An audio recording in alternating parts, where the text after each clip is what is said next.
A, B, C ou D? Em Falcon e Leila. E por quê? Já pode falar por quê.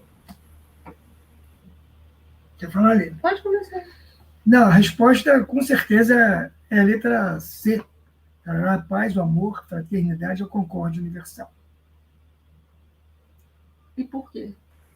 Olha, se eu for justificar, vai ficar grande a resposta, pode ser? Pode, mete bronca.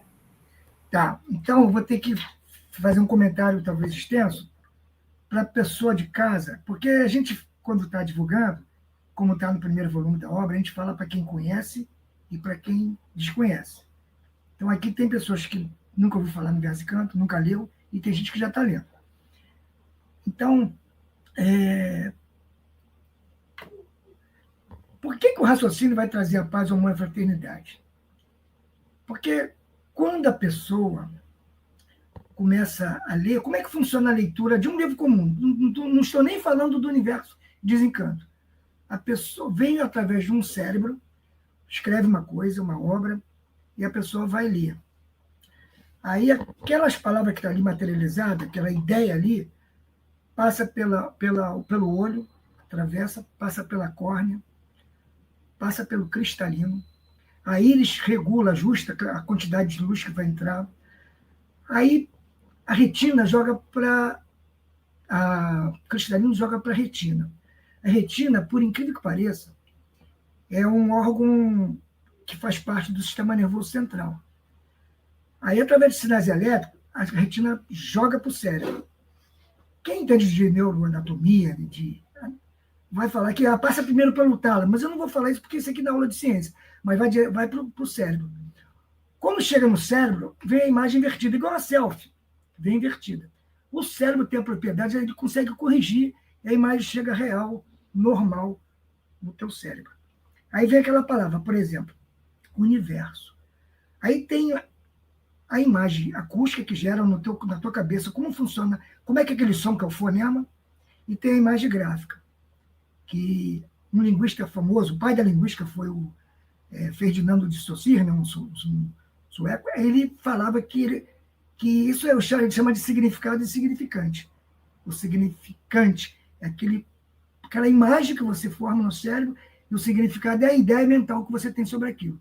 Aí você tem a resposta emocional do que seja o universo. Bom, tudo isso aí não passou pela glândula pineal.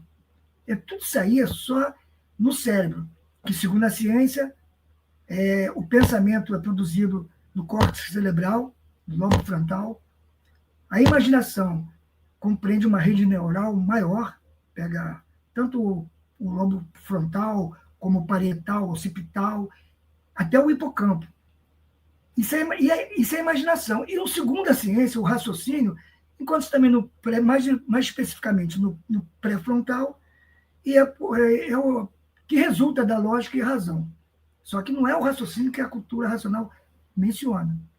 A glândula pineal para a ciência é uma glândulazinha, tamanho de um caroço de arroz, mede de 5 milímetros a 8 milímetros de comprimento, é o menor órgão do corpo humano, e segundo a ciência, ela só produz um hormônio, melatonina, que regula os padrões da noite, só isso. A hora de dormir, só isso. Só que, para a cultura racional, tem dispositivo que tem a ver com a mecânica material, mecânica celeste e mecânica racional.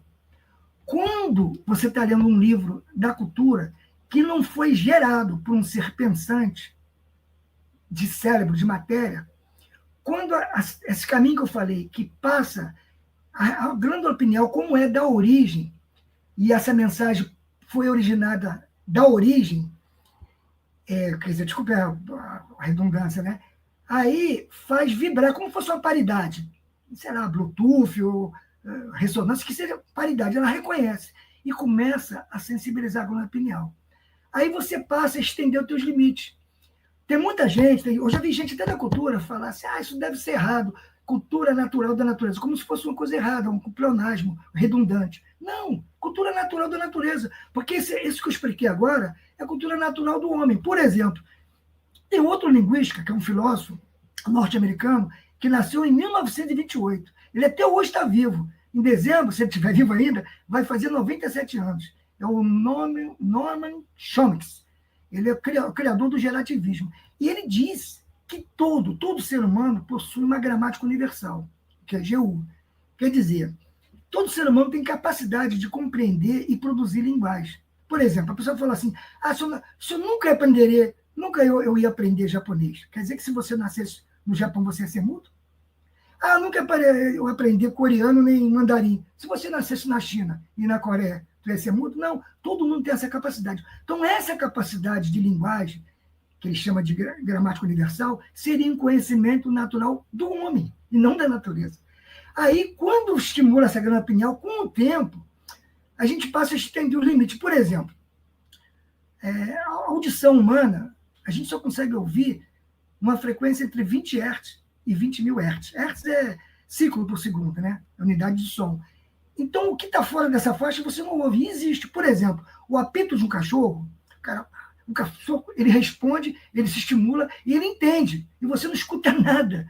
Porque aquele apito é de 23 mil a 54 mil que é vendido aí. E o cachorro, ele trabalha na frequência de ultrassom, agudo, lá em cima. E você não escuta. Se você conseguisse entrar nessa faixa com raciocínio, você ia entender e ouvir o que o cachorro ouve e você ia se comunicar na linguagem dele, como o cachorro, quando ele late, você escuta, que está na tua frequência. Quando você fala, cala a boca, Totó, ele também escuta que está na frequência. Mas fora da frequência, só aí os cachorros se entendem. Outro animal, por exemplo, os morcegos. Ultrassom também. Chega a 200 mil Hz. Você vai entender a linguagem do morcego.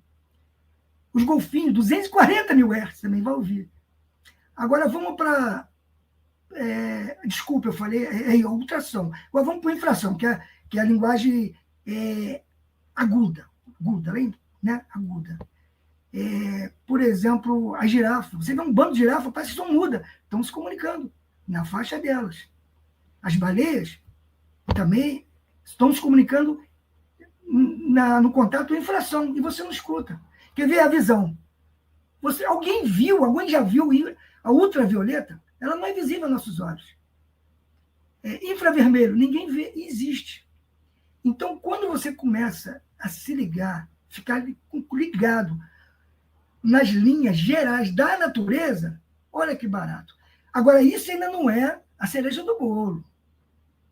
Essa paz, amor e fraternidade que fala, a cereja do bolo é que a grande opinião, ela tem condições de, ligado ao mundo de origem, ela faz com que o que dá causa ao corpo de matéria aqui, a semente, que vai e volta, né? A vida é um palco que você entra toda em cena. Hoje você entra como mulher rica, amanhã como um homem pobre, e vai entrando em palco que você não sabe o que está ali representando. Essa ida e volta que o espiritismo chama de reencarnação, você está preso aqui. Quando a glândula pineal pega essa semente e transporta para um mundo que não existe transformação, aí você passa a ser o que sempre foi, eterno, mas sem se transformar. Então, cara, a vantagem, além da paz, o amor e a fraternidade, que aí trará a paz, o amor e a fraternidade e a concórdia universal, vai fazer essa ligação como de origem. Obrigado.